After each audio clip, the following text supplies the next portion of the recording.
and welcome to our video on the cost of living in Melbourne, Florida in 2023. So Melbourne is a beautiful city located on the east coast of Florida, known for its excellent schools, diverse culture, and recreational activities, and also strong sense of community. But one of the things that makes Melbourne truly stand out is its affordable cost of living. So we're going to dive into that right now.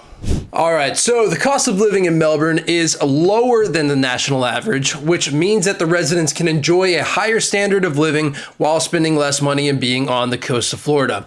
This makes Melbourne an attractive option for families, retirees, and professionals looking to relocate. So really, no matter which group you fall in, that pretty much sums it up there as to who is actually looking to move to Florida. So that makes it a big difference there. And one of the biggest expenses for families is going to be housing. And Melbourne offers a wide range of affordable housing options. So from apartments to single family homes, there are plenty of options available at the price point that families can afford. And the median home price in Melbourne is significantly lower than the national average. And the city has a variety of options for those looking to rent or buy.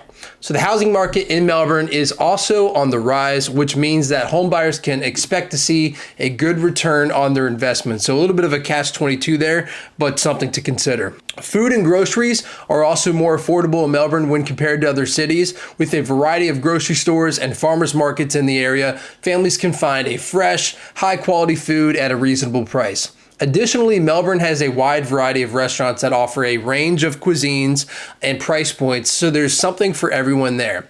Also, let's go ahead and dive into transportation. So transportation costs are also low within Melbourne. Gas prices are generally lower than the national average, and the public transportation is also affordable and efficient with a lot of options to choose from there. So the city has a bus system that connects to the entire city with regular routes and frequent schedules, making it easy to get around. Taxis and ride-sharing services are also readily available and reasonably priced there as well. So hey guys, I know we just started the video, so I promise to make this quick, but if you have any interest at all in relocating to the Florida East Coast, make sure to reach out to our team. The information will be below and right here on the screen and also in the description. So whether you shoot us a call, send us a text, or fly over that email, we promise to have your back during that big, scary relocation. All right guys, so let's go ahead and hop back on over to the video. So now I wanted to talk about another big one, which is going to be utilities such as electricity, gas, and water.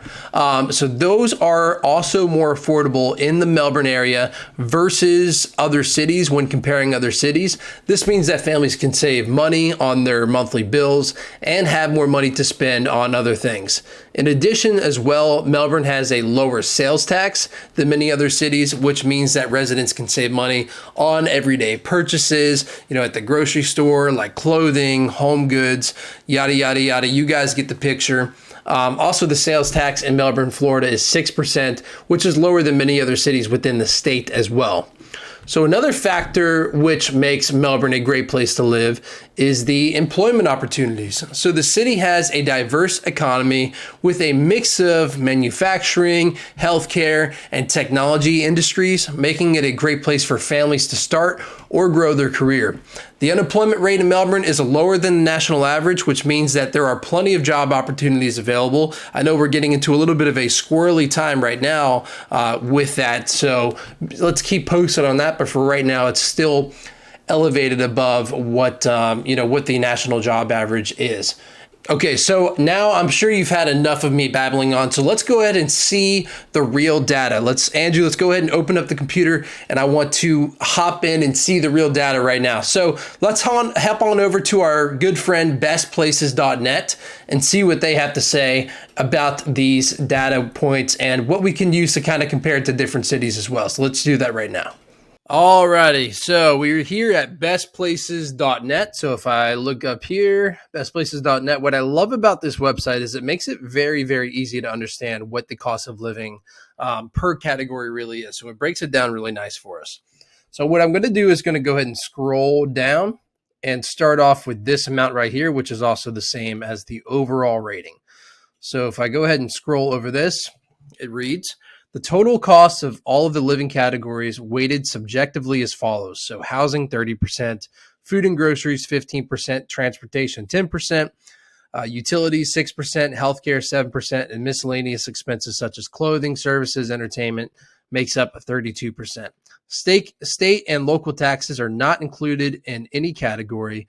This was updated, let's see, August of 21 here. So this is still going to carry over to 2023. A lot of this data is, but you'll notice here where the data is definitely not correct is with the medium home cost.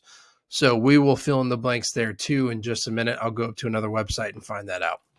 So overall, 94.4 out of 100. And this is all in regards and in reference to the United States average being 100 here.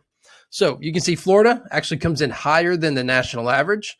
Now let's move on to groceries. So groceries I'm going to call that about a tie between the national average here with groceries, but you're actually coming in less than the Florida national average at 102.8. So here overall, you have what is that, a 5.6% decrease for Melbourne. Here, only a 0.1%. So, pretty much even playing ground here. Healthcare still about even. We're going to average those two out and just say that it's the same for healthcare. Florida, again, being a little bit higher. I don't know if that's because it's a retirement area and higher healthcare is needed, obviously, for retirees versus, the younger families. But let's continue moving on. Housing, that is the biggest one here. Nearly a 5% decrease in Melbourne area than it is in the, for the national average. So that's something big to consider here, and then ignore this. Right now, what I wanted to do is just type in, what term did they use? Was it median? Okay. So median home price in Melbourne, Florida. Let's see where that falls in. So according to Realtor.com, it's sitting right at about $400,000. So trending 12.6% year over year. Let's see, median listing price. Let's just click this and see where this takes us. See what this says. Median sold price $385. So there you go.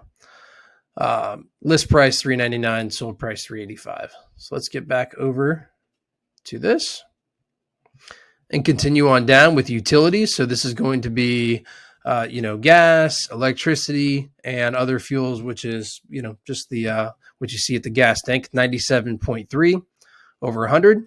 Transportation, big time decrease here at 83.4. And let's see what they categorize that. Cost of gasoline, car insurance, maintenance expenses, and mass transit fare for the area. So pretty neat. And then let's go over the miscellaneous. So the cost index of those goods and services not included in the other cost of living categories, including clothing, restaurants, repairs, entertainment, and other services. So this makes up that 34%, I think they're saying here, or 32%. And that came in at 105.4. So these things here, clothing, restaurants, repairs, as people retire, they tend to go a little bit more extreme with dining out, enjoying themselves, going out shopping. So I don't find that as much as a surprise when taking into account the, the higher number. But this does surprise me here, the fact that Florida came in at 87.6 and Melbourne coming in at 105.4. So that is some interesting data to take a look at. We've already went over and then just kind of crossed this point out and made that 385. So yeah, guys, that really that wraps it up for this part of it. One other thing that I did want to point out is that I have a new website that I just built. So we're going to click on over to that now. This is fleastcoast.com. And this is a website that we built out. So here you'll be able to look up potential homes. So if you wanted to move or look at any house really on the East Coast of Florida, you should be able to find it on this website. It's very user-friendly. So here you can click and just learn more about the areas that we cover.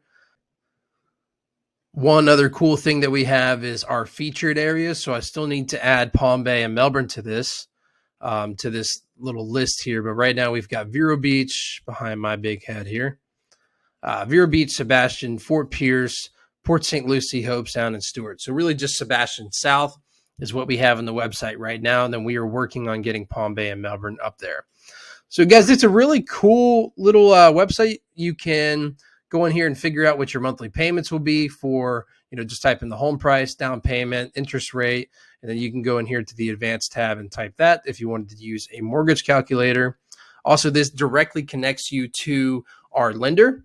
So I'll show you here. If you click get pre-approved, what this is going to do is take us over to our buddy Carson's website. So this is where you can go to apply, find out, different resources, loan programs, and learn all about that. Carson is a very, very good guy who'll be able to walk you through just about everything you need to know as far as that, as far as the lending side of the business is concerned. So guys, that really wraps it up for here. Let's go ahead and jump back over to the office video, and I'll see you in a second. So guys, there you have it. The cost of living in Melbourne, Florida in 2023 is one of the reasons why families love to call Melbourne home. So with its low housing costs, low food prices, low transportation costs, and low taxes, Melbourne is a great place for families to call home. It's a city with a strong sense of community, excellent schools, and a wide range of cultural and recreational activities, making it a perfect place for families and retirees alike. So thanks for watching, and we hope that you'll consider visiting Melbourne soon. And if you're thinking about moving, we can help you with that. So just visit our website, fleastcoast.com, to learn more about Melbourne, or just skip that step and give us a call, send us a text, or send us an email, because we're here to help you make the move to this wonderful city of Melbourne Beach. So guys, I hope you guys enjoy the rest of your day. Thank you so much for watching. We'll see you next time. Bye.